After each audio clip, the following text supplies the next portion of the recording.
way with doing it was like billboards and putting your stuff up on putting your face in the grocery store and all that. I think all that's dinosaur at this point. I'll be probably besides billboards because that's I mean I don't know when the last time I went to a supermarket and had a basket and saw realtors. I haven't seen that in sometimes you years. I see them all sometimes the you see time. them. You Yeah. still you see Vons, it? yeah, on the dividers. Oh, I and don't the- shop at Vons. Nah. Oh no. I'm too bougie. Oh, No, I'm just kidding. Oh, Vons is lower level? I'm at Winco, man. Oh, I'm gotcha. just joking. Nah, but yeah, you've seen them, huh? Mhm. Okay, I Yeah. haven't seen them in years, but I didn't know they were Golf courses. I see like the billboards on golf okay. courses. Yeah. That is kind of old school, but Yeah, if it it works, is. it works. Whatever. Yeah, I think it's I mean, as far as a business standpoint, I mean, it's a lot of effort and low reward in that sense. Social media is just, I mean, it's a powerful tool. Like, Yeah. it's taken over TikTok, And the reach is better. Instagram, yeah, and everybody's on their phone. Right. Somebody wakes up in the morning, what's the first thing they're gonna do? They're gonna check their phone. Uh-huh. What are they're gonna look at somebody's story. They're gonna like this. So as far as social media, it's a very powerful tool. I think the biggest killer for me is I'm not consistent, and I feel like I'm not trendy with it.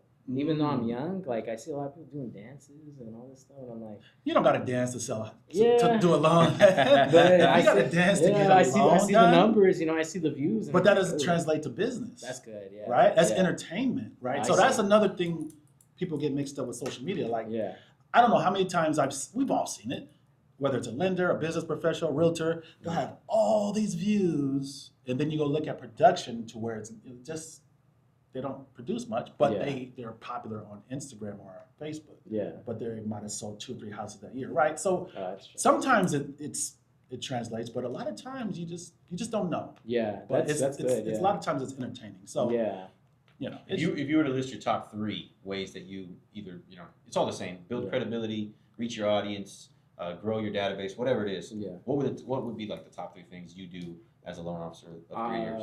I think honestly, classes for sure. Okay. Classes are the big. first time home buyer The classes. first time home buyer classes have been like Good. amazing. What else? Social media, whether it's YouTube, Instagram, yeah. So I mean, I have a little camera and set up and all that stuff. So and I dip my toes into photography, so I kind of know how to Okay. do a video and have mics and Nice. lights and I Okay. got the whole Okay. stuff. So it's just a lot of work to put that type of production out. Yeah. Right. And what else? For sure, open houses has been amazing. You Yeah. know, a lot of people go, Really are driving around their parents' neighborhood. They've been wanting to buy a house, a young couple, and they just Mhm. walk in, and that's kind of where, the relationship starts at that point. So I would say definitely meeting people in person. Going to marketing events is always amazing too. Like trying to, not just real estate mixers, but like business mixers. Mhm.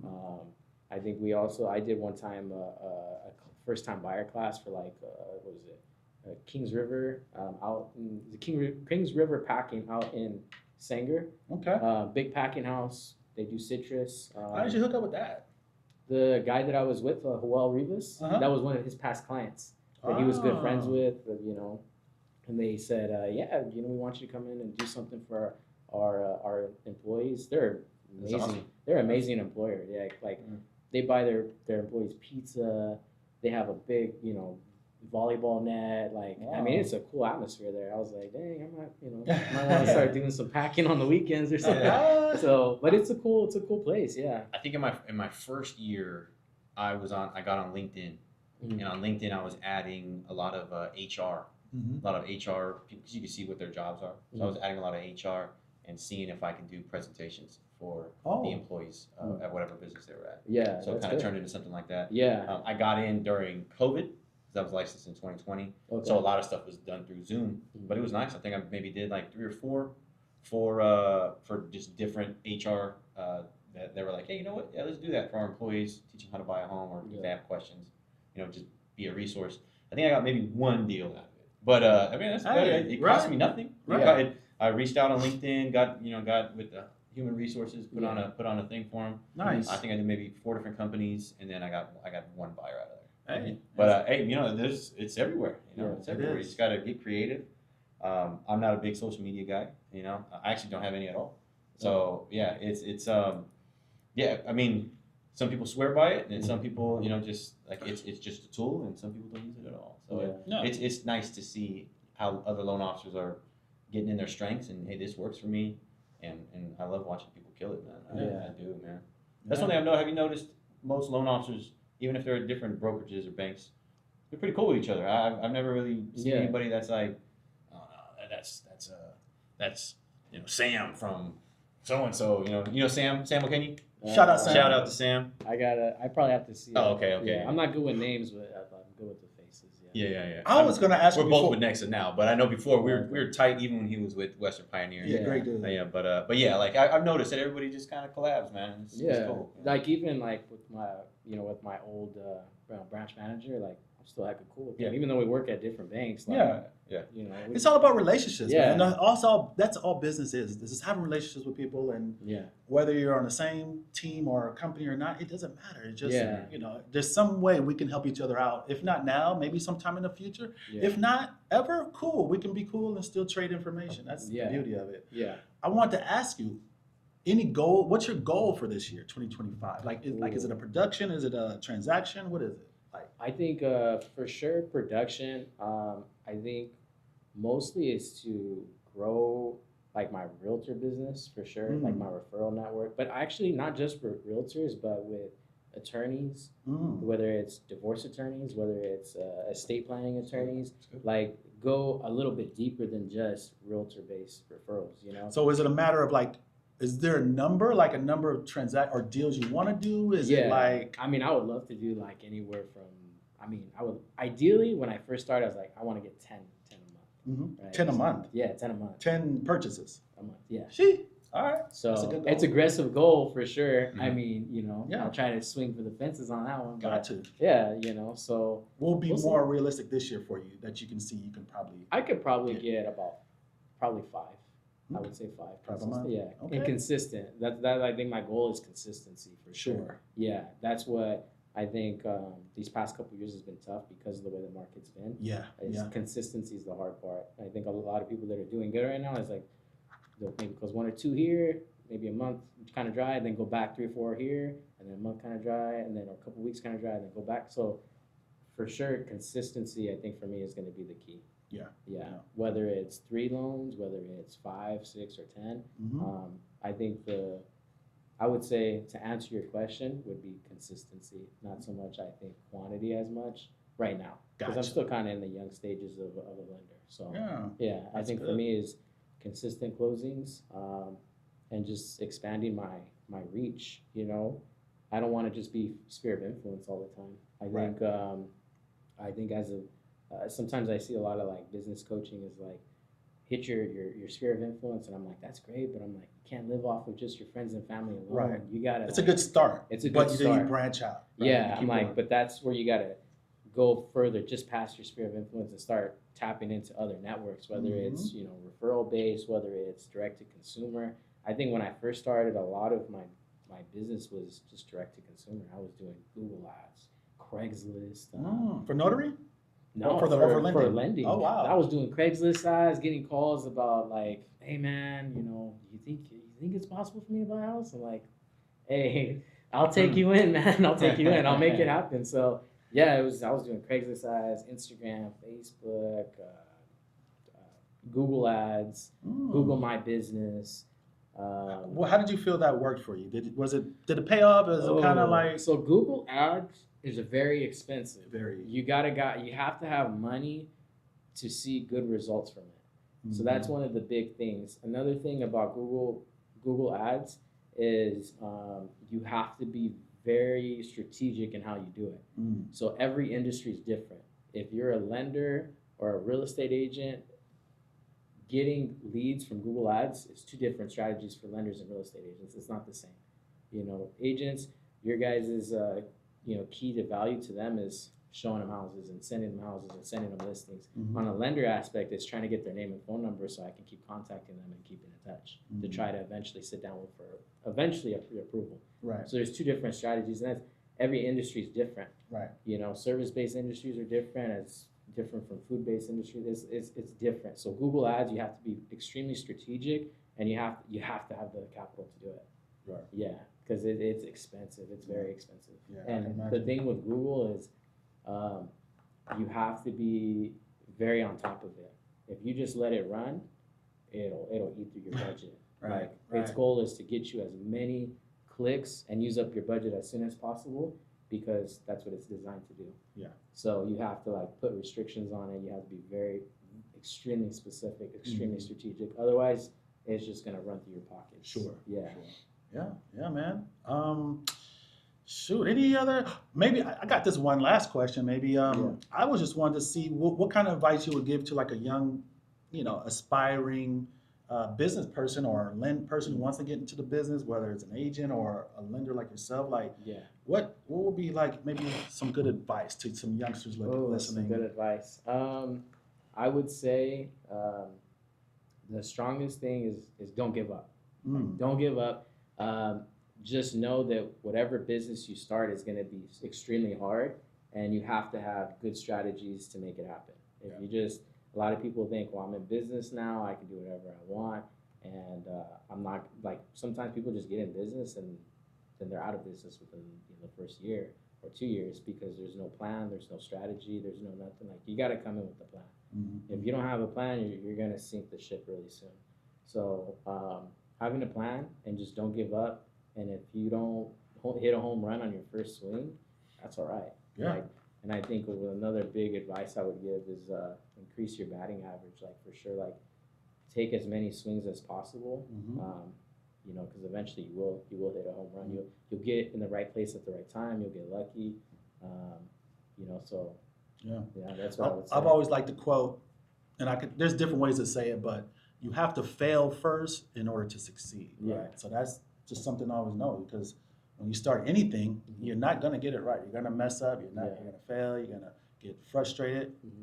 But like you said, the theme is to keep going. Keep going. And as you go, you get a little bit better every day. A little bit better. A little bit better. Before you know it, a year in, you're gonna be pretty good. A lot better than you were when you started, and you start seeing some progress. So it's just consistency. Yeah, consistency. I think a lot of it is a strategy. Stand with it. It's huge a strategy. Yeah. You gotta love it. You gotta kind of. Yeah. You almost gotta feel like you can wake up every day and do this whether you're paid or not.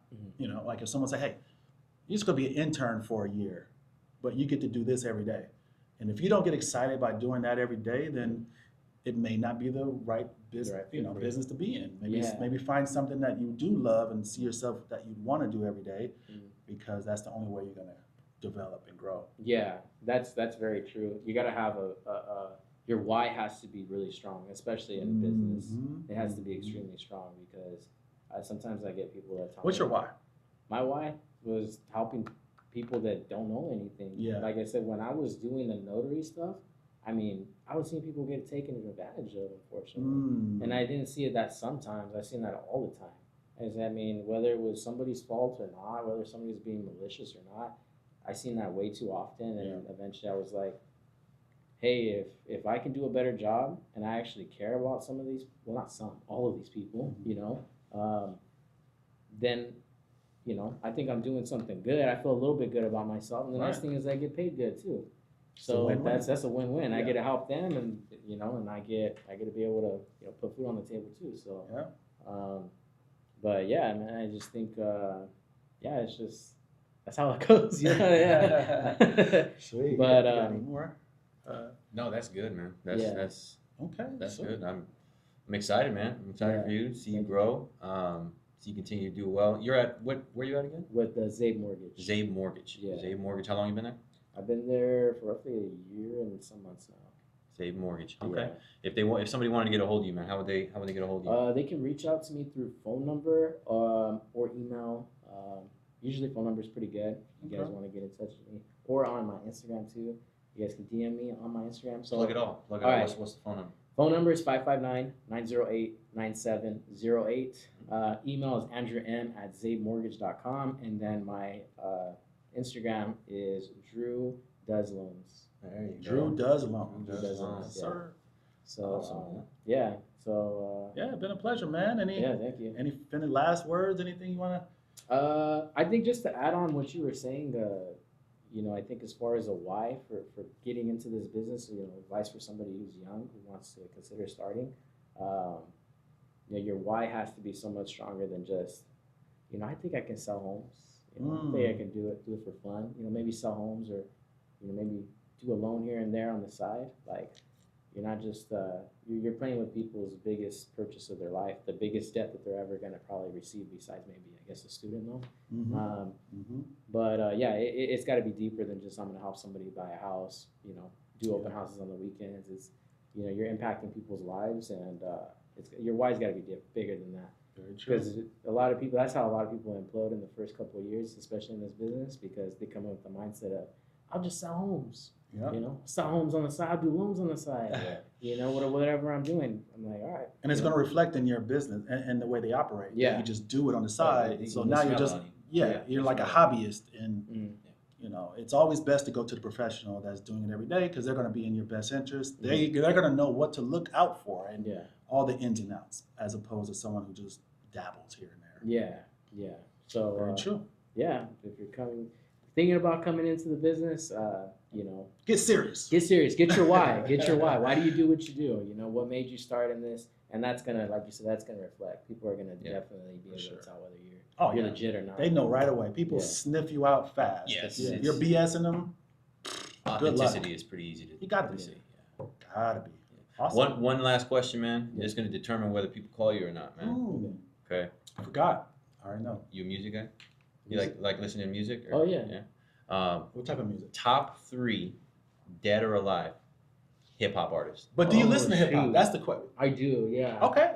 Top 3. Of all Don't time. say the wrong ones, Dead man, 'cause or they, alive. they might lose that number if you don't say Oh. Tupac or something, man. You better be careful here. Yeah, no. Dead or alive, Nah, just top 3. whoever he I'm feels just you. playing. Yes. Putting the Oh, pressure. Feel yeah. comfortable. Hey, 3 and 2 are easy. One is the tough one. Yeah, top. Not that there's a correct answer, but normally 3 Yeah. and 2 come out pretty easy.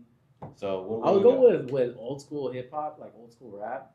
New school, old school, however, whatever Yeah, you feel. whatever. Yeah. It's your whatever. opinion. Because old school, I love old school. So, Dead or alive. they're alive. I mean, I don't have a specific favorite because I love every different type I'm with of. you. Yeah. Mm-hmm. But old school, I love Easy. Ooh, Easy that's East good. type. That's Yeah. a good one. Easy Okay. East I haven't type. heard. I don't think we heard. I don't think we've heard Yeah. that here. That's a good one. That's good. Yeah, Easy. Too Short. I like Too Too Short. Short. Yeah, Bay Too Area, Short's cool. Bay That's a Area. nice one. Yeah, and let me see who else. What's his favorite word? Yeah. I don't know. I just like some of his music. You don't know his favorite word? Okay, I won't say it. And who else? I like Biggie Smalls. Biggie. Yeah, Biggie. Biggie's tight. Yeah, a solid. but I like Tupac too, and I like Snoop Dogg. Snoop Dogg's Yeah. tight. It's just so many good ones. Yeah, I don't It's think I can tough. give it It's top hard. 3. It's hard to do it. Yeah, It's because hard I to do love it. like Ice Cube, Eazy-E, Snoop Dogg. Kind of like, Yeah, I mean, whatever. if we're going to the greatest, hip hop. Yeah. They all fall in that category. Quick question, because it's interesting hearing a youngster, 23 years old, Yeah. shouting out the legends. Because a lot of youngsters, their top 3 is like Little Uzi Vert or some of the newer I like generation. Lil Uzi. Yeah. Yeah. So what inspired? Yeah. Did your parents listen, or who listened to So- the older music? How did you get that? Well, so I grew up in a Christian household, so I'm gonna get a little bit beat up because No, of that. that's beautiful. But I love it. yeah, so I grew up in a Christian household, but my dad's big influence on music for him was, he used to listen to a lot of that stuff before he went to church and everything. Sure. So he grew up on old '90s rap. Oh. Right. So when he eventually started going to church and started, living right, I guess you can say, then he started listening to West Coast style Christian rap. Well, then when I was young, that's what I would listen to, a lot of old '90s style Got it. West Coast rap, and that was, And you this- know, the and it guy just from there. translated, yeah. So then now I'm older, of course, I've heard Tupac, Eazy-E, Biggie Yeah. Smalls, Too Short, Yeah. Ice Cube, Oh, that's Yeah. awesome. Yeah, you got good. Makes You got sense. that, So- that history in you. yeah. Sweet. Awesome. Well, hey man, it's been a pleasure, Drew. Yeah, thank you guys for Appreciate you having coming me. on, Yeah, Drew. yeah, thank you. It was fun. If anybody wants to get a hold of them, Yeah. you guys heard how to get there. 559-908-9708. Call or text. Let me know where you got my info from, because a lot of people call me and I don't know There you where go. they're calling from. Yes, There you go. Yeah, All Thank right. you for tuning in. Till the next week. Hey, speakers. See you guys later. Late. thank you. Thank you. How you like